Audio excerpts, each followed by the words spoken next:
Okay, in this lab, we're going to create the getUserProfile function. Now, before we create it, let's actually go and have a look at what the code actually does.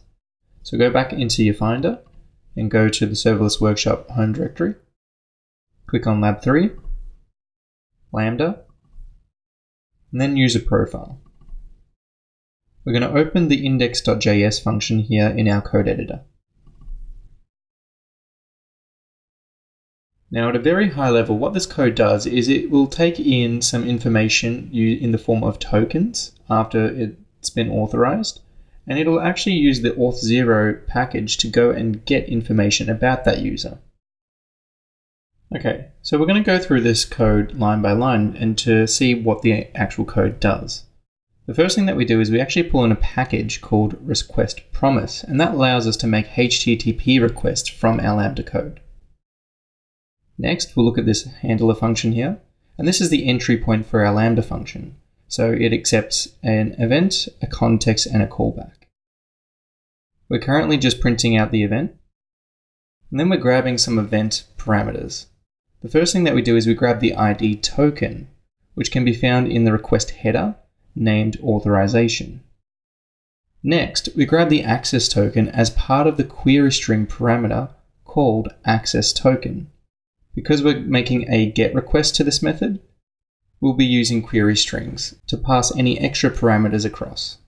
Finally, we need the auth0 domain that we're actually going to contact, and that's grabbed from the environment variable. So we will need to set an environment variable called auth0 domain. If we scroll down a little bit more, there are a few checks here just to make sure that the ID token and the access token are present. If not, we actually send back a 400. And we give an error as well as to why we gave this 400 error. If we scroll down a little further, we're making a post call to the auth0 domain calling the user info endpoint. We expect JSON back, and we're passing through our authorization token.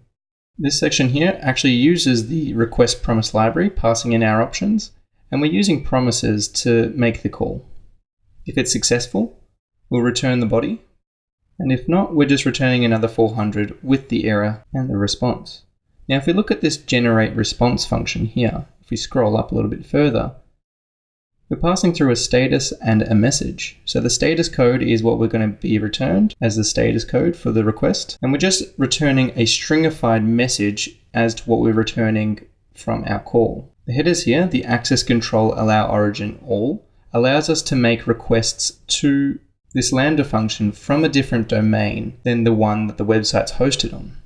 If, for any example, any of your requests aren't working and you open up the console and you see that there's an access control allow origin error, that usually means that the request didn't actually finish and something happened on Lambda's side that you didn't actually get a proper response back. Therefore, you'll need to use the Lambda debugging that we talked about in Lab 1 to see what's gone wrong. Now that we know what the code does, let's go ahead and deploy this code. So let's go back to our console.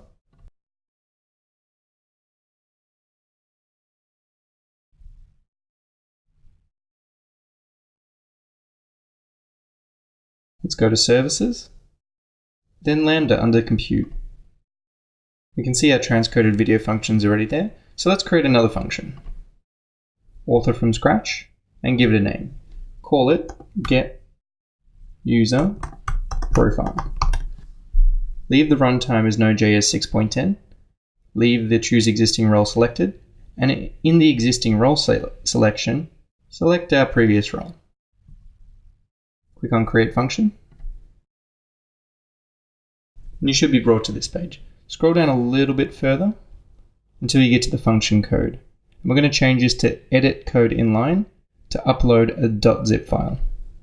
Before we can upload our function, we need to actually package it up and install all the dependencies.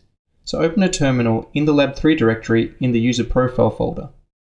Okay, so I've opened a terminal already, and I'm in the Serverless Workshop, Lab 3, Lambda, User Profile directory.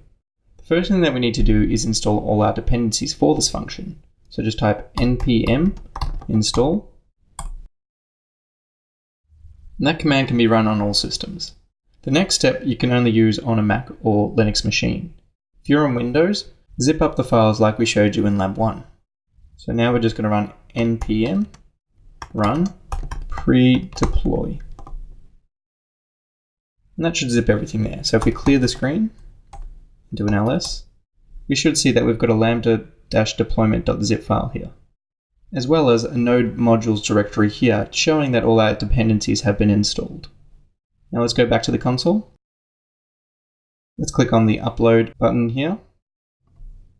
Now we're going to navigate to our directory.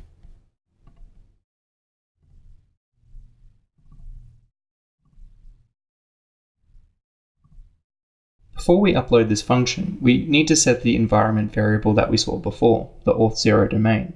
So down in environment variables, just type auth0_domain and just pop in your auth0 domain here. I've still got my page open, so I'm just going to copy it and just paste it in here. And finally, let's scroll down and let's change the timeout from 3 to 30 seconds. Scroll up to the top and just click save. And there we have it. Our function's saved and ready for use.